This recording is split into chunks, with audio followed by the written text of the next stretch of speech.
Hello everyone, and welcome to your Money Q&A question of the day. I'm your host Stacy Johnson, and this answer is brought to you by the Microsoft Edge web browser. It's the faster, safer way to get things done on the web.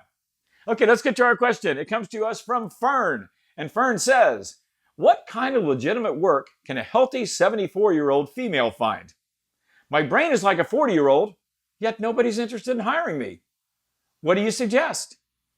Well, first thing I suggest, Fern, is that I'm very envious. I'm 62, and I think my brain's more like a 70-year-old. But anyway, I've gotten this question a lot, and it's tough for people when they get older to find jobs. But I've got a couple of really good suggestions.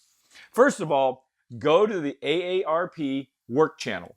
There's tons of info there. I've done stories with AARP before. They actively help older Americans find work. There's training.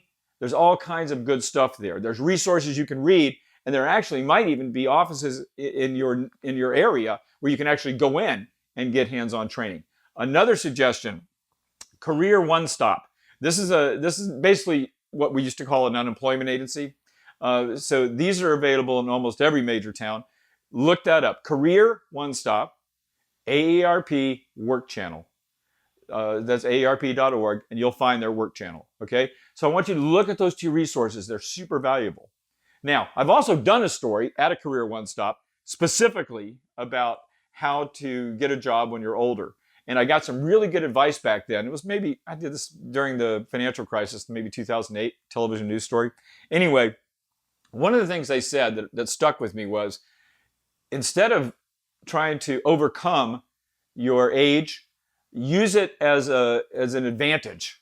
In other words, I've been around the block. And isn't this true? I mean, like I said, I'm 62, and I'll guarantee you, if I'm going for work, I'm going to say, I'm not saying these kids, these young people are stupid, but I'll tell you what, I've been doing this a long time. I know how to show up on time. I know how to learn, and I'm going to be a real asset to your organization. So turn that into something that's great, and not something that you're ashamed of, something you're bragging about, you're proud of, and you should be. Because if you've been around the block, and many of us have, then make that the first thing you say, not the last thing you try to overcome. Does that make sense? Fern, I hope that helped you. And we will close today, as we always do, with our quote of the day. This comes to us from Robert Anton Wilson, author. And here it is. Taxation is robbery based on the monopoly of weapons. Good thought. Okay, guys, make it a super profitable day, and meet me right here next time.